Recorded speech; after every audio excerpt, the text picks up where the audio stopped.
17 साल का एक पाकिस्तानी भारत में आराम से रहा, आधार कार्ड बनवाया, राशन कार्ड बनवाया, यहाँ तक कि चुनाव में वोट भी डाल दिया। क्या हमारे सिस्टम की आंखें बंद थी? कौन है वो शख्स जो अटारी बॉर्डर से डिपोर्ट किया जा रहा है लेकिन भारत को अपना घर बता रहा है? नाम उसामा, देश पाकिस्तान और दावा ऐसा कि पूरे देश की आंखें फटी की फटी रह जाए। उसामा कहता है उसने भारत में वोट डाला है। जी हाँ, एक पाकिस्तानी नागरिक जो बिना भारतीय नागरिकता के यहाँ चुनाव में हिस्सा ले चुका है। आप समझ रहे हैं? एक पाकिस्तानी नागरिक कह रहा है, दावा कर रहा है कि उसने भारत में वोट डाला है। उसामा नाम का यह युवक 2008 में पाकिस्तान से भारत आया था। वीजा सिर्फ 15 दिन का था, लेकिन वह 17 साल यहीं रह गया। राशन कार्ड, आधार कार्ड, वोटर आईडी और तो और जम्मू कश्मीर के उड़ी में बैठकर वोट तक डाल दिया। उसामा इस पूरे मामले पर क्या बताता है, चलिए हम आपको बताते हैं।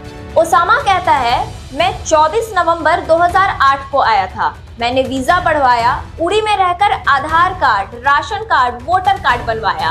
अब कंप्यूटर साइंस की पढ़ाई कर रहा हूँ। मैं चाहता हूँ सरकार हमें थोड़ा और वक्त दे।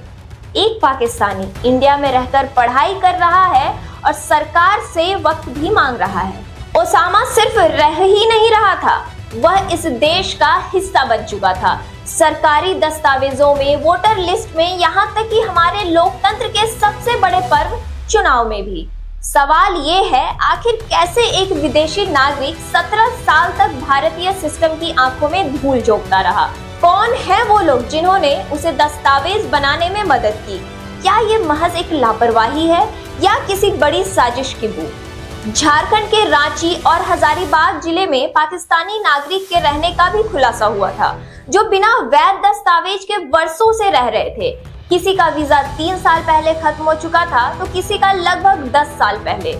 सवाल उठता है, क्या ये महज इत्तेफाक है या भारत के अंदर गहरी घुसपैठ का हिस्सा? क्या कश्मीर जैसे संवेदनशील इलाके में इस तरह का घुसपैठ सिस्टम में सेंध लगा सकता है? और अगर हाँ, तो कौन जिम्मेदार है? क्या यह सिर्फ उसामा की कहानी है या ऐसे और भी हैं जो भारत में पाकिस्तानी नागरिकता होते हुए भी भारतीय बनकर जी रहे हैं? उसामा को अब डिपोर्ट किया जा रहा है, लेकिन सवाल पीछे छूट गए हैं।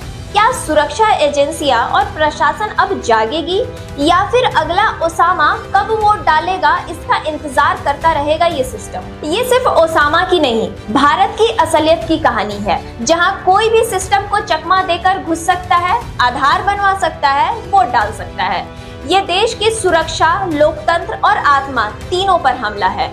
जरा इस रिपोर्ट को ध्यान से देखिए। सरकारी आंकड़ों के अनुसार 2013 के अंत तक भारत में 15,000 से अधिक पाकिस्तानी नागरिक वीजा अवधि समाप्त होने के बाद भी रह रहे थे। इनमें से राजस्थान में 8,500, महाराष्ट्र में 2023, मध्य प्रदेश में 1,779, गुजरात में 1,694, उत्तर प्रदेश में 341 और पश्चिम बंगाल में 220 पाकिस्तानी नागरिक शामिल थे। उसामा की कहानी केवल एक व्यक्ति की कहानी नहीं है, बल्कि यह भारत में वीजा अवधि समाप्त होने के बाद भी रह रहे हजारों पाकिस्तानी नागरिकों की कहानी है। पहलगाम हमले के बाद भारत सरकार ने कड़ा रुख अपनाते हुए सभी पाकिस्तानी नागरिकों के वीजा को रद्द कर दिया है और उन्हें देश छोड़ने का आदेश दिया है। लेकिन सवाल यह उठता है, उसामा जैसे लोग इतने वर्षों तक भारत में कैसे रह पाए? क्या हमारे सिस्टम में इतनी बड़ी चूक हुई है?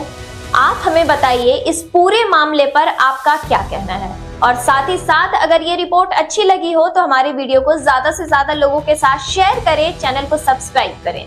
नमस्कार।